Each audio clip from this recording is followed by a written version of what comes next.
नमस्कार प्रेक्षकांनो. ठरलं तर मग या मालिकेच्या पुढील भागामध्ये प्रेक्षकांना एकापेक्षा एक धक्कादायक घडामोडी पाहायला मिळणार आहेत. कारण आता सुमन गायब झाल्यामुळे सगळ्यांची चिंता वाढताना दिसणार आहे.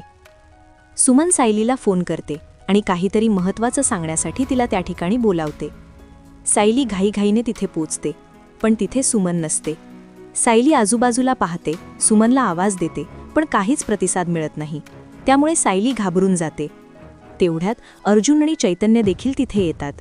सायली त्यांना सगळं सांगते, सुमनचा फोन, तिचं अचानक गायब होणं आणि स्वतःची वाढती भीती. चैतन्य गंभीर होत म्हणतो की कुठेतरी सुमनचं अपहरण तर झालं नसेल ना. हे ऐकताच अर्जुन अधिकच अस्वस्थ होतो. अर्जुन म्हणतो, मला एका माणसावर प्रचंड संशय आहे. कोणावर संशय आहे हे न सांगता अर्जुन लगेचच रविराजकडे जातो.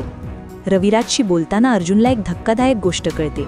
रविराज सांगतो की माझा सख्खा भाऊ त्याच्या बायकोला नेहमी मारहाण करायचा. ना मला तिच्या शरीरावरच्या जखमा दिसल्या ना मनावरच्या. ही गोष्ट ऐकताच अर्जुनच्या मनात अनेक संशय एकत्र जुळू लागतात. भूतकाळातील सगळ्या घटनांचा विचार करत अर्जुन अधिकच अस्वस्थ होतो. तो ताबडतोब घरी परत येतो.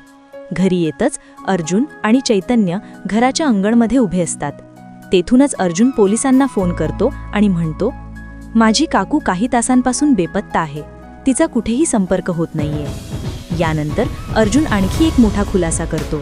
तो पोलिसांना सांगतो की सुमन किल्लेदार या गायब होण्यामागे आणि नागराज किल्लेदारचा हात असण्याची शक्यता आहे.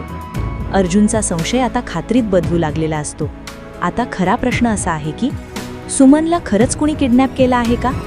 अर्जुनचा संशय बरोबर ठरणार का? या सगळ्या प्रश्नांची उत्तरं मिळणार आहेत ठरलं तर मगच्या पुढील भागामध्ये. तोपर्यंत हा व्हिडिओ शेवटपर्यंत नक्की पहा, लाईक करा, चॅनल सबस्क्राईब